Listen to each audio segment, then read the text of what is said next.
વિડીયોમાં ભાગ 1 માં આપણે મધ્યક વિશેની બધા દાખલામાં સમજાવી દીધા, બહુ જ ડિટેલમાં સમજાવ્યું. એટલે જો તમારી જોડે આ વિડીયો પહોંચ્યો હોય તો ભાગ 1 નો વિડીયો મધ્યકનો જોવો જ. આ ભાગ 2 બહુલક બની રહ્યો છે અને ભાગ 3 બનશે, એ બનશે મધ્યસ્થનો. અને પછી ભાગ 4 બનશે, આંકડાશાસ્ત્ર 4 ભાગમાં મૂકવાનું છે અને ભાગ 4 બનશે, એમાં નાના દાખલા વિભાગીય અને વિભાગ બી માં પૂછાય છે. આવી રીતના આપણે આંકડાશાસ્ત્ર ચેપ્ટર પૂરું કરીશું. બીજી વસ્તુ આના સિવાય આપણે એક બીજો વિડીયો મૂકી દીધો છે, ચેપ્ટર નંબર 14 સંભાવના. કલાક 1.5 કલાકનો વિડીયો છે, એ બી જોઈ લેજો. એ લાઈવ લેક્ચર હતો. લાઈવ લેક્ચરમાં ઘણા બાળકોને તકલીફ પડે છે, એના કારણે આપણે અત્યારે એવું સેટિંગ કર્યું છે કે લાઈવ લેક્ચર નથી મૂકતા. આ વિડીયો આપણે ટોટલી એડિટ કરીને પછી અપલોડ કરીશું, જેના કારણે બધા બાળકોનો લાભ લઈ શકે. બરાબર. આના પછીનો જે વિડીયો આવશે આંકડાશાસ્ત્ર પતી જાય પછીનો, આપણે ચેપ્ટર નંબર 5 સમાંતર શ્રેણી કરીશું, પછી યામ ભૂમિતિ મૂકીશું, બહુપદી મૂકીશું અને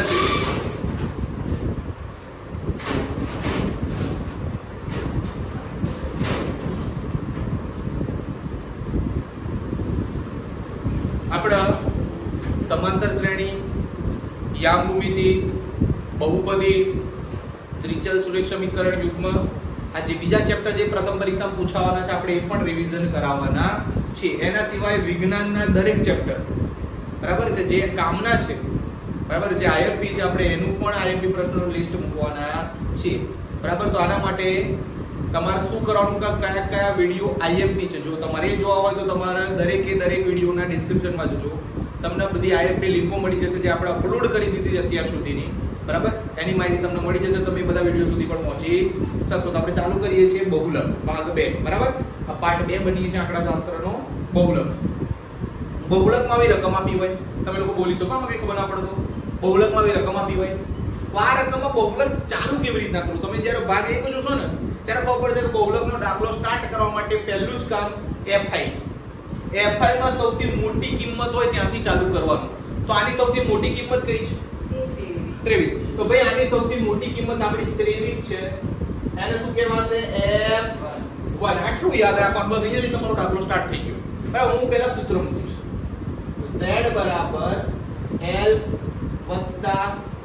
f1 f0 છેદમાં 2f1 f0 f2 ગુણ્યા h, અને અહીંયા આવશે કૌંસ. બોલો ડન. મેં જે ધારીને શું ધાર્યું? f1 ધાર્યું. મોટી સંખ્યા હતી એ મારો f1 હતો. એના ઉપરનાને શું કહેવાય? f0.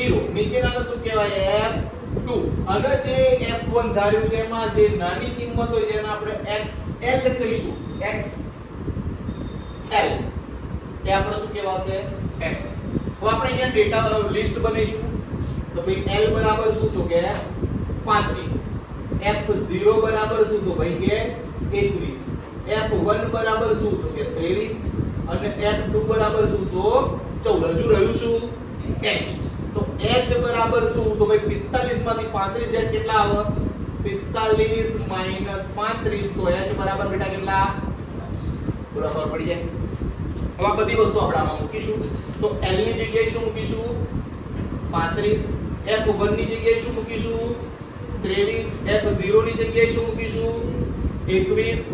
બે કૌંસમાં 23 માઈનસ 21 માઈનસ 14 કૌંસ પૂરો, અને ગુણ્યા h ની જગ્યાએ શું મૂકીશું? 10. બરાબર. કેલ્ક્યુલેટરનો ઉપયોગ નથી કરવાનો એટલે આપણે જાતે કરીશું. 23 માંથી 21 જાય તો 2. 23 નું કેટલા થાય? 46. 21 43 કેટલા થાય? 35 ગુણ્યા 10. બરાબર. 35 બે દાન કેટલા થશે? 20. 46 માંથી 35 જાય કેટલા આવે?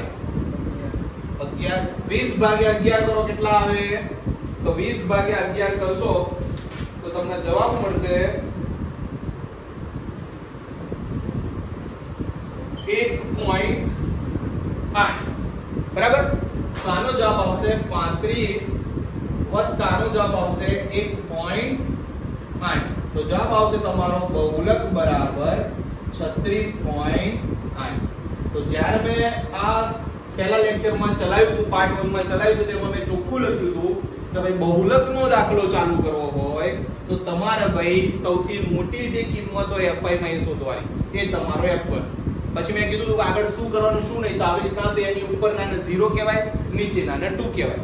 0 1 2 એમ સિક્વન્સ બનાવવાની છે. હવે આ દાખલો તમને આપ્યો હોય તો તમારે જે આવું કંઈ બનાવવાની જરૂર છે નહીં. અંદર જ રકમમાંથી તમને ખબર પડી જાય કે f1 કયો, f0 કયો, f2 કયો, l કયો ને h કયો. પછી આ સૂત્ર મૂકીને એમાં ડેટા મૂકવાના અને જવાબ આવી રીતના કરી નાખવાનો છે. આટલો ઈઝી દાખલો આ હોય. બરાબર? ગણવો હોય તો ગણી નાખો, ના ગણવો હોય તો ઓકે. એક દાખલો બહુલકનો 2 પૂર્તિ આવૃત્તિ શોધવાનો. શું? 2 પૂર્તિ આવૃત્તિ શોધવાનો. આઈએમપી દાખલો છે ને એક્ઝામમાં પૂછાઈ શકે. બરાબર? આપણે દાખલો લખીએ છીએ, એમાં વર્ગ આપ્યા છે 5 થી 14 બીજા વર્ગના કરો, 14 થી 23, 23 થી 52, સોરી 23 થી 32 હતો મારો પાવર, 23 થી 32, 32 થી 41, જોડે જ લખજો, 41 થી 50, 50 થી 59 અને 59 થી 68.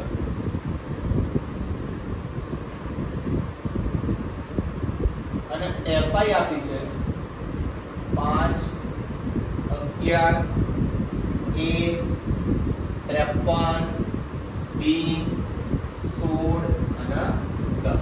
આના સાથે બીજી માહિતી આપી છે કે નીચે આપેલ 165 અવલોકન ધરાવતા હતા. કુલ અવલોકન કેટલા?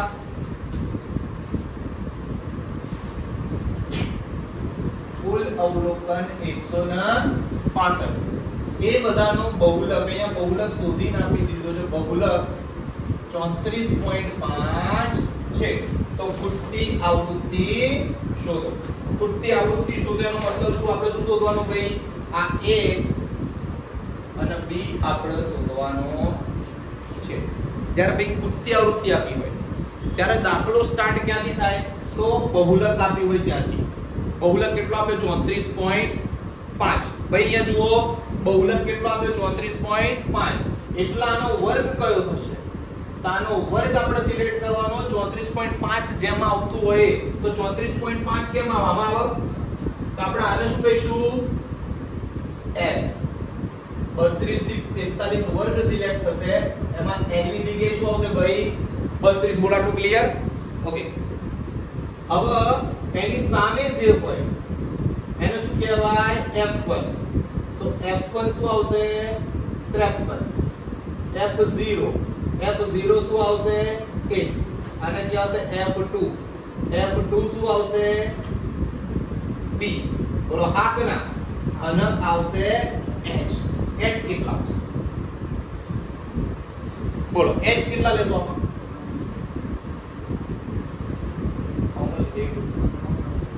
બરાબર.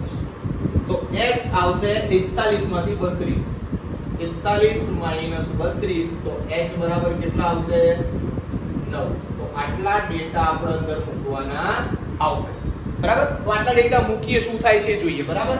મને ખબર હું ડાયરેક્ટ કરી શકું છું, પણ આટલું કર્યા પછી બી આપણે કઈ ભૂલ કરી રહ્યા છીએ. l કેટલા આવશે? 32. f1 કેટલા આવશે? 53. f0 કેટલા આવશે? a. f1 કેટલા?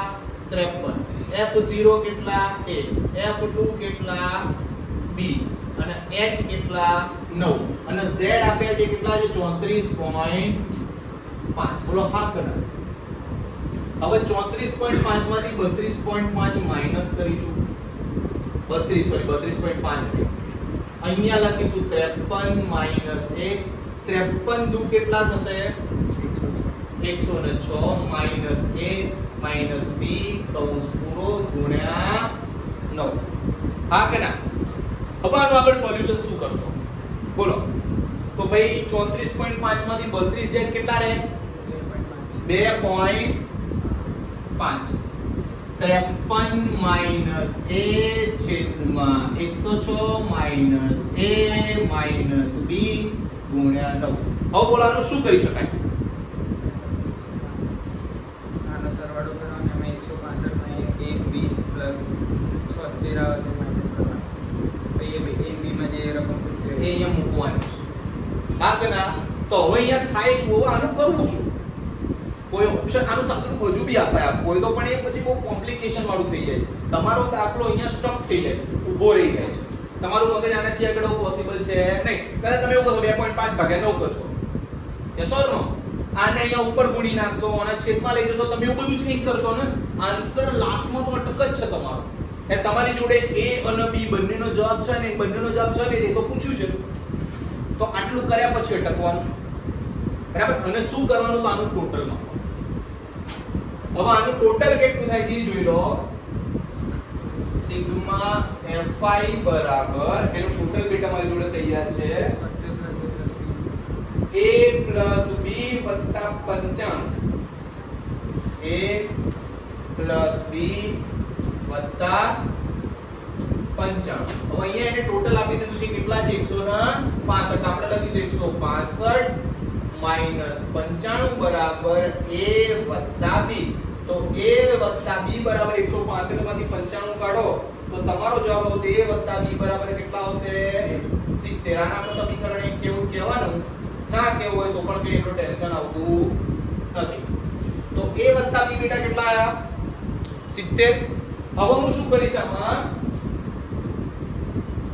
આ જે વસ્તુ છે ને એનું કૌંસમાં લઈ લઈશ તો શું કરીશું 2.5 53 minus a 106 minus a b ગુણ્યા 9 તો a b ની જગ્યાએ શું મૂકીશ સમજણ પડે છે હવે અહીંયા લખીશું 2.5 બરાબર 53 માઈનસ a છેદમાં 106 માઈનસ 70 ગુણ્યા 9 53 માઈનસ a 106 માંથી 70 કાઢો કેટલા વધે 36 36 ગુણ્યા 9 હવે અહીંયા જો 9 ચોક 36 તો વધશે શું 2.5 બરાબર 53 માઈનસ a ભાગ્યા 4 અને અહીંયા ગુણીશું 2.5 ગુણ્યા 4 બરાબર 53 માઈનસ a તો 25 ચોક 100 એટલે શું થઈ જશે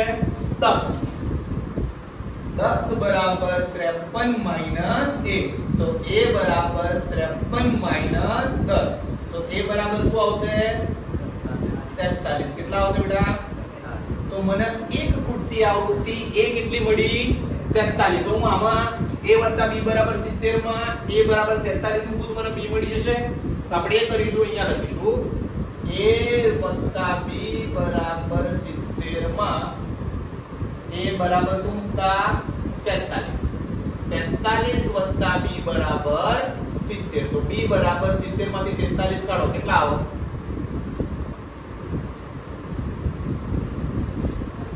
27 એક્ઝેક્ટ બરાબર તો b બરાબર 27 ને a બરાબર 43 થઈ ગયા આ બે આપણને મળી ગયો આપણો સાચો જો ખોટો છે ચેક કરો શું કરવાનું જો આયા તાળો બતાવો શું હતું 165 બરાબર a b 55 a ની જગ્યાએ કેટલા આયા 43 b ની જગ્યાએ કેટલા આયા 27 55 આ ત્રણેયનું ટોટલ 165 થતું હોય તો આપણો જવાબ સાચો થતું જશે જોઈ લો બોલો ડન આ દાખલો ખૂબ આયોગ્ય હતો બરાબર બે ફૂટની આવૃત્તિનો દાખલો પૂછાય બહુલકનો તો આવી રીતના ગણવાનો છે ફરી પાછું એકવાર હજુ બી નાનું યાદ આપી દઉં આ ગણવાનું સ્ટાર્ટ કરવા માટે બહુલક આપ્યું હોય એ શોધવાનું વર્ગમાં એનાથી f1 સ્ટાર્ટ થાય ઉપર 0 નીચે 1 આ l મળી જાય અહીંયા h મળી જાય બધું જ મળી જાય પણ આનું ટોટલ મારવાનું એક સમીકરણ લાવવાનું એ સમીકરણ તમે જ્યારે ગણશો ત્યારે જરૂર પડશે અહીંયા જુઓ એટલે a b ની જગ્યાએ મેં શું મૂક્યા છે 70 પછી જ મારો દાખલો આગળ જશે બાકી જશે નહીં જો તમે પાછળથી આ વિડિયો જોશો તો તમને સમજણ નહીં પણ આખો વિડિયો જોશો તો જ ટેપ ખબર પડશે બરાબર આવી રીતના બહુલકના બધા દાખલા અહીંયા પૂરા થાય બરાબર આના પછીનો ત્રીજો પાર્ટ આવશે મધ્યસ્થનો આવશે કાલે આવશે કાલે ત્રીજો અને ચોથો પાર્ટ ત્રીજો પાર્ટ મધ્યસ્થનો અને ચોથો પાર્ટ મૂકીશું આપણે વિભાગ A અને વિભાગ B ના ટૂંકા દાખલાનો MCQs નો ખરા ખોટાનો ખાલી જગ્યાનો જે બી એના લાયક હશે જે સમજાવ લાયક બધું આપણે સમજીશું જેના કારણે તમને પ્રથમ પરીક્ષામાં તકલીફ પડે નહીં થેન્ક યુ